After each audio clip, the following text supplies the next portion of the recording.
Welcome back to the BurgCast, the official podcast of Wartburg Athletics. I'm Trent Jackson, Sports Information Director at Wartburg College. Episode 3 features Missy Rock, one of the most decorated Division III athletes in women's history. A 2005 Wartburg graduate, Rock captured 14 national titles at Wartburg throughout her cross-country and track career, and became the first woman in NCAA history to win 3 consecutive cross-country national championships. In today's episode, Missy and I talk about her growing up in a large family in southwest Iowa, her storied college career, and her recent accomplishments as a marathon runner. Hi, Missy. Thanks for joining me. Hi, thanks for having me. I really appreciate it. Absolutely. Excited to have you on. What's new in the Rock household?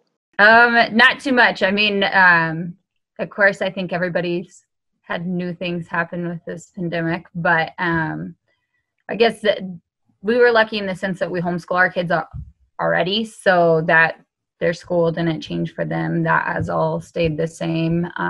They were pretty bummed when their little track club got canceled, though, so that was disappointing. And then just kind of the biggest change for us is my husband is a track coach up here for Bethel University, and as you guys know, being with Wartburg, just having the sports canceled and school shut down and stuff, so having him home and trying to navigate that whole situation of him still recruiting and working and keeping contact with his athletes. So yeah, this is maybe the most time you guys have spent together at home and this early in spring. Yeah, it definitely is. I told him I think the biggest challenge was it was like my brain thought it was like summer mode because he was here, because usually at this time we only see each other in passing quite a bit, but yeah, so it's been different having him home. We've enjoyed it a lot, but yeah, it seems more like it's been like the summer break instead of track season. So yeah, so you finished up your third year at Bethel University in Minnesota, assistant coach on the cross-country team. Just talk about how the season went. Yeah, it went really good. We have a great group of kids. I love being back in the sport and being able to just kind of mentor them and be there for them in the same way that my coaches were for me. My coaches meant a lot to me, and they have done so much for me. And so, it's funny because, like, I'll tell Coach Johnson, I'll be talking to an athlete and I'll end up saying something that Coach used to say to me, when he was coaching me and stuff. And then I catch myself because I'm like, man, I hated when he would say that to me as an athlete because I knew he was right, but it was, but now I catch myself like doing the same thing to my athlete or encouraging them in that same way. So I really enjoyed that. Our team has, they're just a really good group of kids. They're really fun to be around. They enjoy the sport. And we, on the women's side, we have a younger group that we're just excited about to just watch them develop, watch them get more into it and more thirsty for the competition and to succeed. And on the men's side, we have a nice mix. We have some younger guys and some older veterans, and they're just, it's been such a joy for me to be able to coach them all and to be involved in it. So. Mm-hmm. Yeah, I figured you'd mention Coach Steve Johnson eventually. That's funny, I had that written down. I mean, he's been the one that's been kind of keeping me up to date on all your marathon training and whatnot. So just talk to me about your relationship with him. Coach Johnson, I'm so blessed and thankful to have known him. He was the person that really drew me into Wartburg. I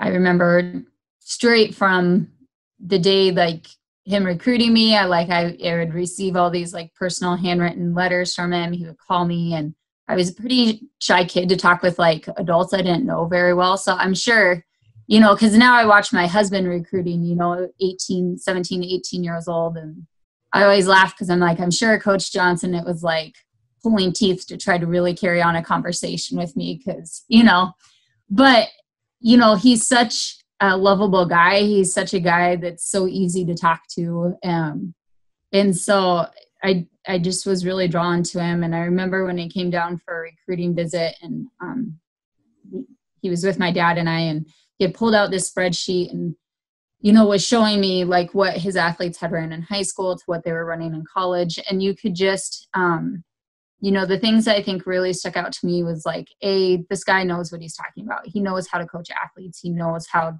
to bring success and have them reach their potential. And two, he had such a passion and such a love for it. Like, he had so much excitement in the success that his athletes had and what they were able to accomplish. So I think those were the things that have always drawn me to coach. And he's so much more than just a coach to me. He's like a huge mentor, a huge friend. He's like family to me. And I honestly couldn't imagine life without Coach Johnson now. And, when I wanted to take a stab at getting back to the trials, I knew I had to call him up and see if we could work together again, because I knew there was no one else that I wanted by my side going after it again. And so I'm just grateful I can go to him for anything, talk to him about anything. And I'm just really grateful for the relationship we've had and that God put us together as coach and athlete. But like I said, he's family to me and always will be. So that's awesome that he's still coaching you. So let's talk a bit about your upbringing, and grew up in southwestern Iowa and Shenandoah. And during my research, I learned that you grew up in a family of 16. Wow. So just tell me about growing up in a large family. Yes. I think that's the thing that surprises most people when you ask people how many siblings they have, and say, I have 15. Oh, really? Yep, I do.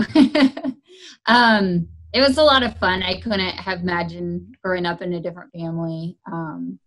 We're all spread out. I think my oldest sister is like 43 and the youngest is 7. So there's a wide range. My parents had my sister, my brother, and I are all biological. And then the youngest 13 are all adopted from foster care system to all over the world, Korea, Vietnam, Guatemala, Bulgaria, Congo. So it's just, I'm amazed by my parents, because I know there's some days with just the 4, I'm like, man, I feel like I can barely manage 4 kids here. How in the heck have they managed 16, all the ups and downs with it and all the craziness that comes with it. But they're just amazing with it. They have really felt that it was their call from God, and they made it a lot of fun. The thing is, like, there's 16 of us kids, but my parents have done such an amazing job that we're all really close. Like, I'm really close with all my siblings. I'm really invested in their lives. They're invested in my life, and the same with my nieces and nephews. It's funny because my youngest 2 siblings came in probably just 3.5 years ago. My parents adopted the 2 of them. And my brother's 10 and my sister's 7. And it was funny because they were trying to figure out the family, because you have a sister who comes and she brings her kids who are the exact same age as you. Yeah. So then you're trying to figure out, hey, I'm actually the uncle, not the cousin to these kids. So it was just interesting watching them as they try to figure it all out. That's awesome. Growing up with so many siblings and whatnot, do you think any of that factored into gaining kind of that competitive personality? Yeah, definitely. The funny thing is my parents are pretty competitive too. So it definitely, every Thanksgiving we have a family football game, and we try to keep it pretty friendly, but it can definitely hit some competitive nerves within all of us. And it gets pretty, nobody goes very light, and you kind of learn in our family pretty young that you better go all out when you go into these, family games or events or things, because the adults aren't going to take it too easy on you. We might give you a little bit of grace, but we're not going to give you too much. So that's funny. And with that family, you won't even have an issue doing 11 on 11. Nope, exactly. That's funny. So yeah, you mentioned your parents are competitive. Were they runners, or how did you get into it? My mom did do track. But she was actually a very big basketball star. I'm kind of the oddball, I feel like, in my family, in the sense that, like, my brother was a huge basketball star too. Like, he's very good at basketball. That was probably his best sport. And a lot of my cousins have gone on to college to play basketball. I have a cousin that plays professionally over in Europe. So they were actually, my mom and her sisters were very big basketball players, and their family was very big into basketball. And then my sister and I were kind of the oddballs because we didn't pick up the basketball gene, but we both more picked up the running gene because she was a couple times state champion also. And so we were kind of the oddballs of the family and went a different sporting event. But my mom was very athletic, and she still is. So. So then you graduated from Wartburg in 2005, and I think it would take all day to talk about all your accomplishments as a student athlete. So, I'm curious, of all like the national championships or records, is it possible to kind of pinpoint any in specific that you're most proud of? I think each of them has a unique place. There's certain races and stuff that stick out. I think one of my cross country ones would be my third national title, just because I was the first woman or the first NCAA person to win 3 consecutive ones. And that was a big deal. And so I think it wasn't, I wouldn't consider it my best race in the sense because I ran kind of tense because I felt a lot of pressure to do this. But crossing that finish line, it was really rewarding knowing that I had accomplished that and was able to do that. And so I just have a lot of memories of that because my family drove up and they were all there at the finish line, and Coach Johnson was there. And I think it was a lot that made it meaningful too is Josh Mullen won his second national title. And so for us to be able to go out our junior and senior year and win together was pretty special and a lot of fun. And in track, I think to be honest, in track, it would be my freshman year, the first one I won in the mile. Just because I was so naive, like I don't even know what I went in ranked, to be honest. Yeah. Like I just went in and I knew I wanted to win. And so I went after it. And then I remember calling my parents after because they weren't able to make it. It was in Ohio. And my dad said, well, how'd you do? Did you get all American War? I said, well, I won the race. He said, you won the whole race? And I said, well, yeah, I won it. And he said, you just won the national title? And I said, yeah. And he was ecstatic, but at the same time, I think he was like disappointed that he couldn't have been there to witness it himself. But he just started yelling on the phone to my mom saying, she won the whole thing. She won it. And so that was, I think, that was pretty exciting. But like I said, they all have special places. And, I think the distance medleys too, it's fun when you can jump on with the relay and you have 3 other girls there beside your side doing it. And so, each time that we won one of those is pretty special to me too, because I got to do it with my teammates. So, and then the biggest one I would say when we won our team title in my senior year at Wartburg, Wartburg hosted the national meet and we were able to win the whole team title. And that I think is anyone who was on that team, that's going to be a pretty special memory for all of us. So, yeah. And so that was in 05. And then you had the opportunity to compete for United States cross country team in 04 and 05. Remember the 05 bronze medal winning team. What's it like to represent your country? And, how did it feel like the first time you put that USA singlet on? I mean, it's pretty special and it's pretty unique. You definitely have a feeling that you're running for something way bigger than yourself. You're representing your country. And it's just, you go on this line with all these people all from around the world, like wanting to do the best to represent their country. So, I feel very honored and blessed I was able to do that and be able to wear the USA jerseys and to represent our country and to be able to compete on both of those teams. I feel blessed too with the teams I was able to run on. I was able to run with some pretty incredible, amazing women who have just done so much in the sport. Shalane Flanagan, Shane Culpepper, Katie McGregor, Carrie Toddleson. There's just so many of them that I look up to and admire. And So just being able to be on a team with them representing our country was, those are memories that I always have. And especially when we got the bronze medal, it was really fun to just be up there with the team and to be on that podium. So awesome. When did you know that you kind of had that chance to compete internationally, or was it something always you were shooting for? I would say, it was kind of always like in the back of my mind. Like I remember even in high school, I would kind of joke my dad and I'd be like, I just want to run, and he would be like, okay, but if you're going to college, you need to pick a major and you need to focus on your studies also.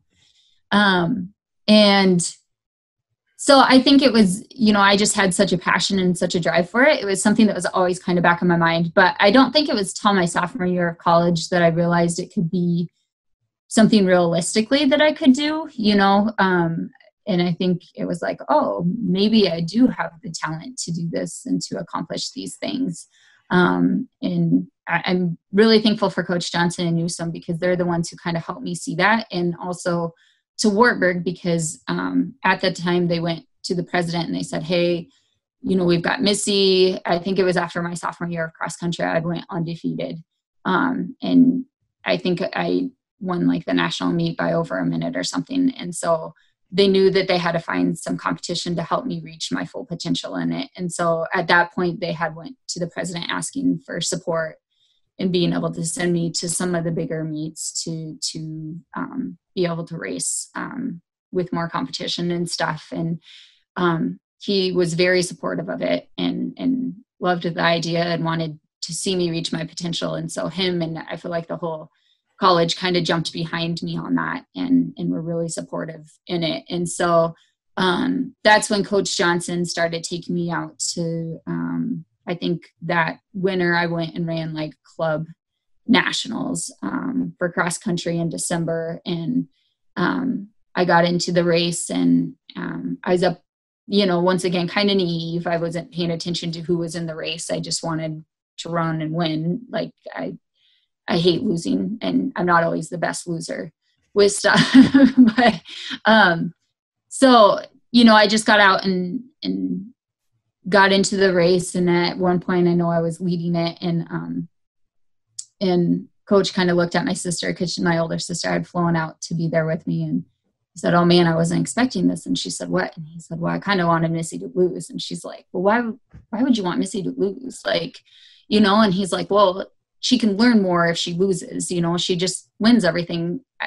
There's not a ton I can teach her, and she's not going to listen to me as well, but the thing is, there was two veterans sitting behind me. One of them had been an Olympian a couple of times, and the other, she had had a lot of success. And so I think they had picked the naive little college girl to sit behind and wait until the last 300 meters. And then they blew by me and, outkicked me by a ways. But it was kind of in that, because then coach came up and he said, do you realize the two girls that just out sprinted you and what they've accomplished and what they've done? And you ran most of this race with them. They just out kicked you at the end. And I think it was then that it really kind of opened my eyes, like, oh man, like maybe I can do something in this sport. Maybe I can go beyond college here. Maybe I can, run at some of these national meets and compete for spots on world teams and stuff. So I think that was kind of the first eye opener. And then from there, he took me to Mount Sac and a lot of other Texas relays. And him and Newsom are really good about taking me to the bigger meets to be able to compete against some of those top girls. So cool. Yeah. And then you went on to have your professional running career and moved up to California. Unfortunately had some, ran into some injuries, and then you ended up with Team USA Minnesota in Minneapolis. So just tell me about that time in your life. Yeah, that time in my life, there were so many joys in it, but there was a lot of struggles too. I think I went out of college and I had talked with Coach Johnson quite a bit about it. And at that point, we both thought it was best to try, one of the groups and see what I could do. And the California group I had chosen because Coach Joe Vigil was the coach at the time. And he was a guy who had built so much success off of coaching at NAIA and Division II schools, like the smaller schools. And he just had a lot of faith and belief in me and my ability. He had also coached Dina Castor at the time, who was the top American female runner, and who kind of, I think a lot of runners my age and even under would say that, like, she's a huge role model for all of us. She's the one who kind of got the American distance running moving and seeing that they could compete against the best. And so he was coaching her. And so that summer, though, right before I moved out there, he had decided to retire. So I went with a new coach that I didn't know as well, but Terrence was great. And he had coached a lot of people to success. I just, I think you have to have a certain chemistry as a coach and an athlete. And I just think we did not have it. I don't think it was either of our faults. I think it was just something that happens sometimes, and my body didn't react well to the training that he had done. And, some people do respond really well to that training. I think you just got to find what works for you. And so I did end up having quite a few injuries, which was really hard. And at that time, I was dating my husband, who was back in Wisconsin. And so it was hard because we were in a pretty serious relationship. And after a year being out in California and being hurt for most of the year, I kind of was faced with a tough decision. Do I stay out there and continue to try to make it work, or do I change things up and see if I can get back and get healthy? And that's kind of when I moved back, and I moved to Madison, Wisconsin for a couple years, and just worked with the coach there for a little bit.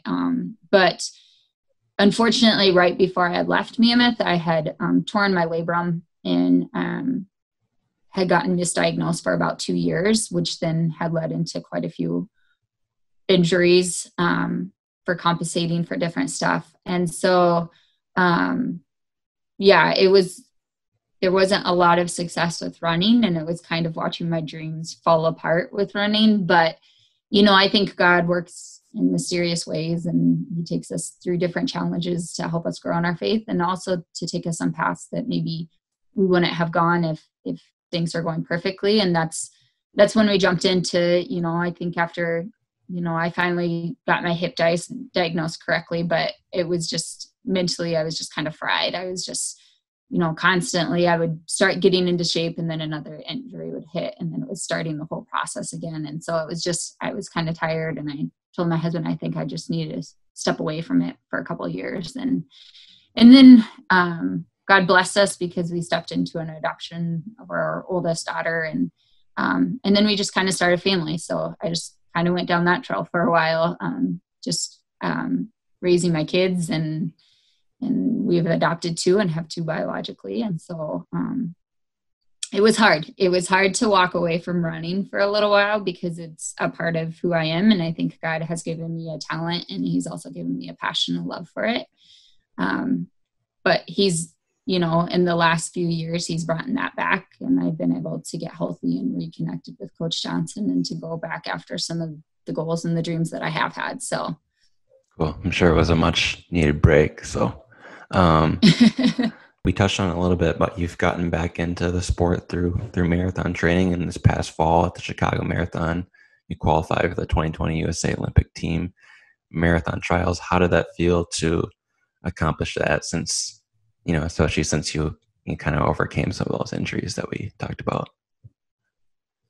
Yeah, it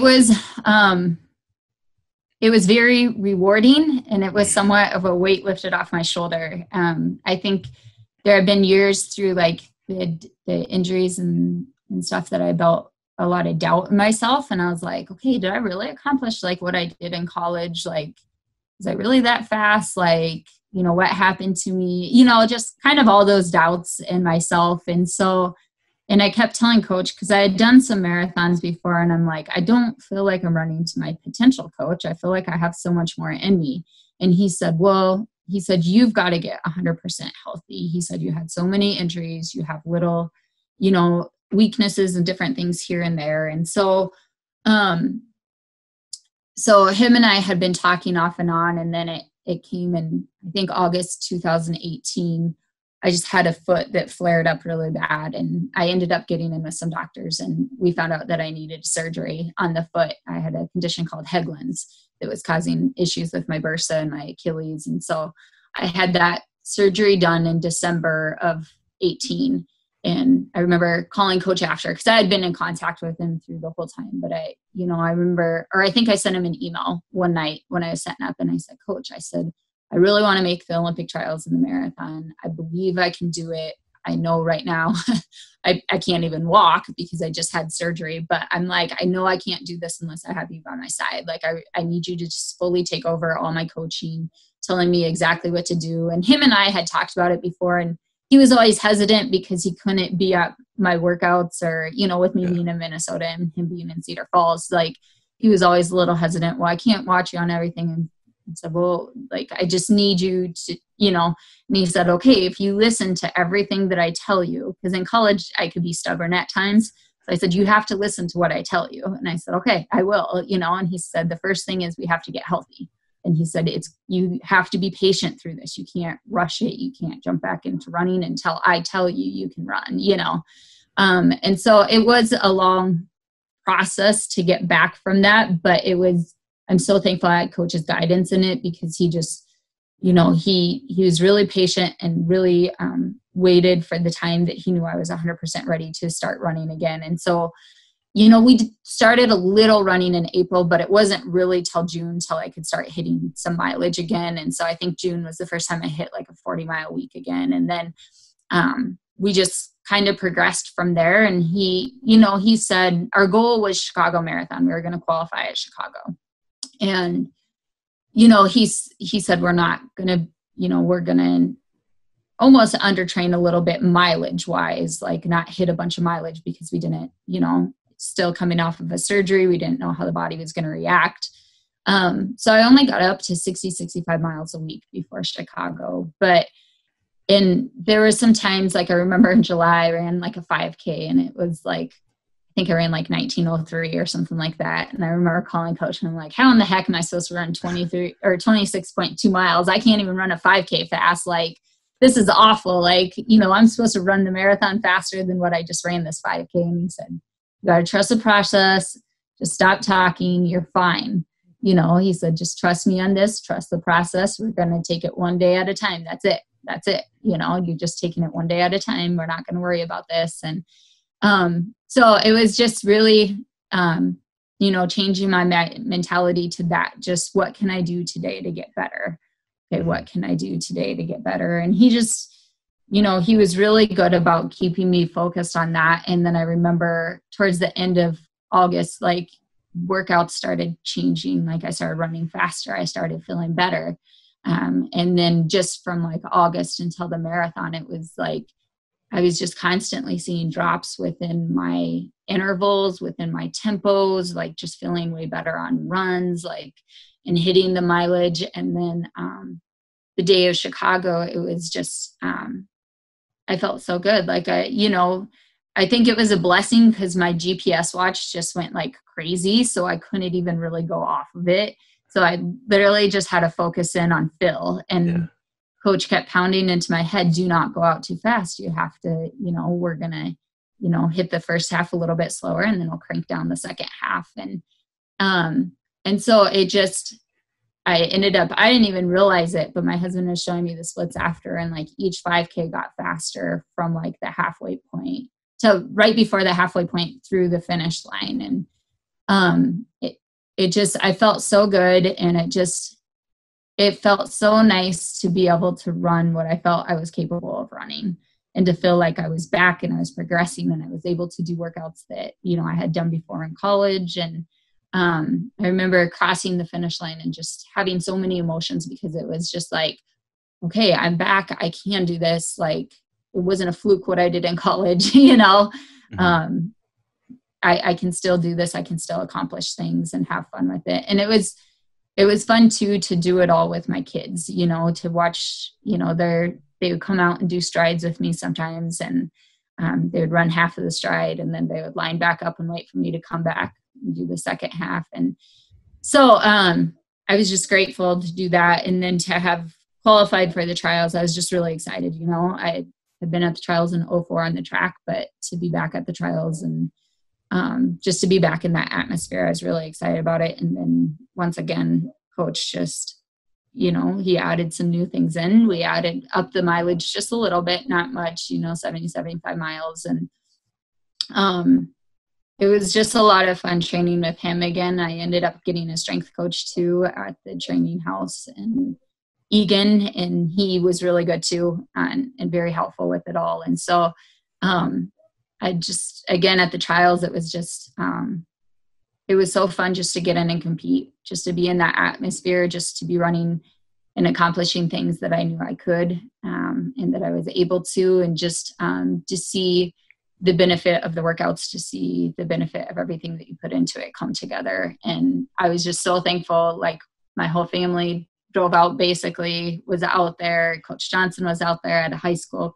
2 of my high school coaches, they're married, but they came out with their son and her brother too. And so I just had so much support out there. And so it was just a really special moment to share with everybody and to share with my husband and my kids and just everybody who had invested and believed in me and helped me get back there. So that's awesome. Yeah, I'm sure you never have the issue of being short of a small fan club.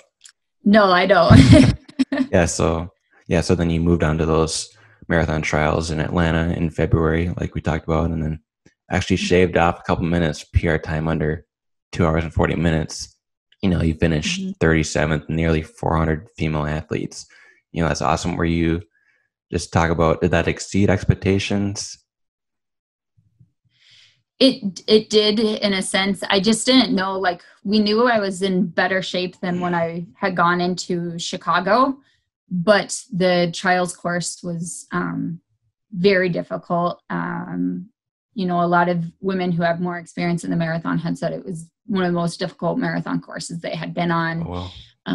So it was really hilly, and we did the loop quite a few times. And then there was gusts of 20 something mile per hour winds at different points within the course. So that added a new challenge to it too. So, and plus the marathon in general, you just, you can be feeling great. Training can go wonderful. And then something happens that day and, in the span of 26.2 miles that you just don't know. So, Coach and I had talked, and I had told him that, we had set up different peaks of goals, and, top 50 was something that we thought was maybe possible, but we weren't for sure, either. I was going in, I think, ranked like 160th in the race. And so, we thought, okay, I definitely could probably beat 60 more people, be in the top 100. But I don't think I thought I would get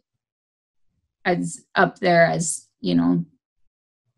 37th place. And I definitely didn't know if I'd be able to PR on that course, because my coach, he kind of wanted me to throw times out. We kind of had set a time, like a pace, like, okay, maybe let's keep at this pace. But, he said, realize if you don't run a PR, like, we're more going after places, not time. That's what this race is about, is placing as high as you can. And so to hit it, I think it was close to 2-minute PR and to be in the top 40, that was pretty special. And I was pretty surprised. I didn't even know that. I knew I had hit a PR, but I didn't know what place I had gotten until my husband met me down at the finish line. He said, you were 37th, you got 37th.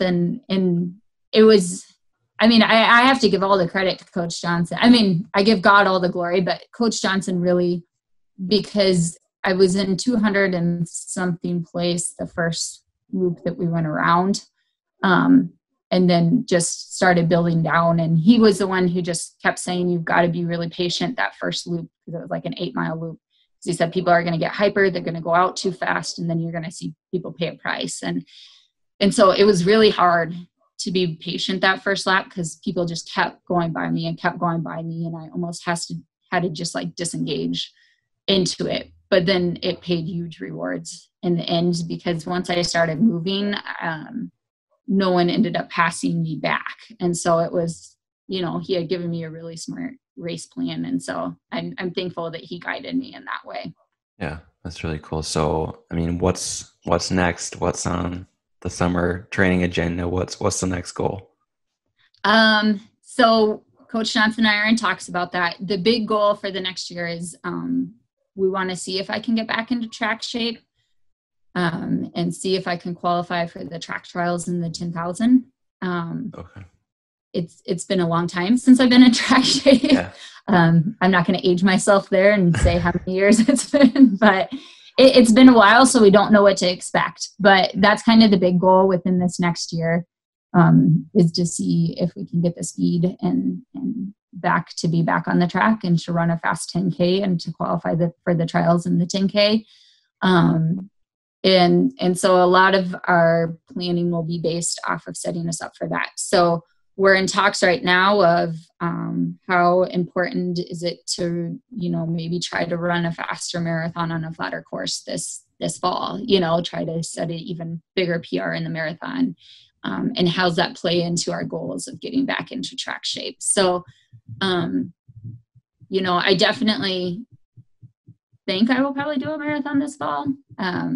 But as everybody knows, everything's up in the air as we wait for things to open and get moving too. So we don't have anything set yet for this fall, but that's kind of the game plan, I think, is to do a faster marathon in the fall and then switch completely over to the track and see what we can do there.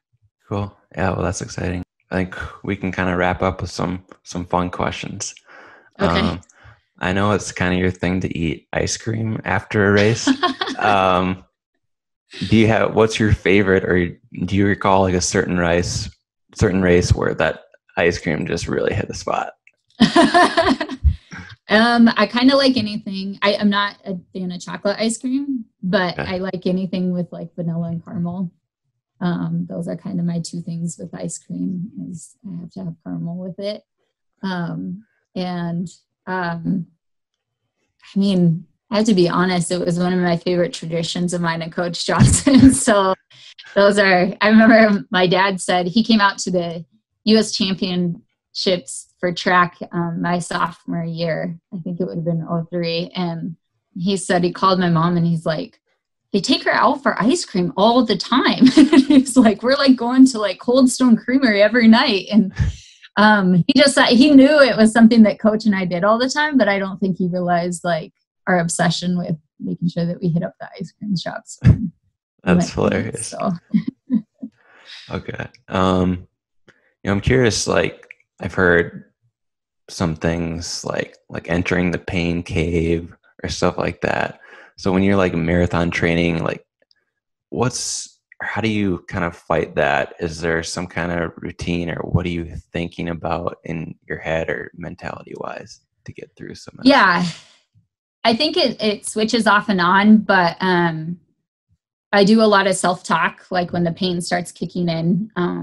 I'll do that, or I'll either play games with it. I know a lot of times through my tempos, like I'll have a Bible verse that I repeat to myself.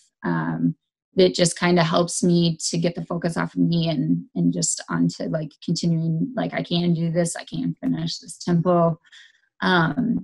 So I like to repeat a lot of Bible verses, or just kind of self-talk to myself, like that we can do this or that. Or sometimes I know on repeats, like sometimes if it's a lot of times this one I was doing 3 times 3 mile, and the half of the second one and the last one were always pretty tough, because I was going pretty hard on him. And so it'd just be like, it sounds silly, but it helped. But I would pretend that I was at the end of the race and that, okay, that person was up ahead of me. I would like name one of my competitors that I wanted to be, okay, they're right up there. I have to catch them. They've either, they got this spot that I want or this or that. And so just kind of like visualizing that and just kind of playing a game with myself, like, okay, go after that person now and see if you can run them down. So interesting. That type of stuff. Yeah. Mm-hmm.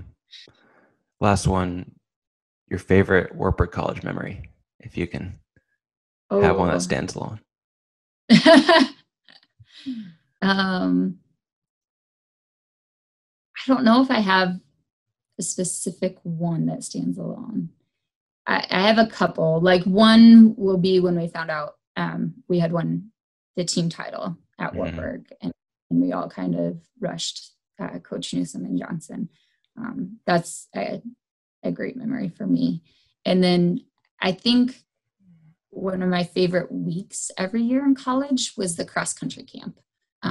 Coach just made a lot of fun, and I absolutely loved and adored my teammates. For us, just to get us spend a week running and hanging out around each other, those are some of my favorite memories from college. So yeah, I know Coach Ryan Chapman still hosts those, and yeah, I've heard some of those athletes they love that as well. So that's great. Yeah, that's all I have there. So thanks again for joining me, and hope you and your family stay safe and healthy. Thank you so much. I really appreciate it.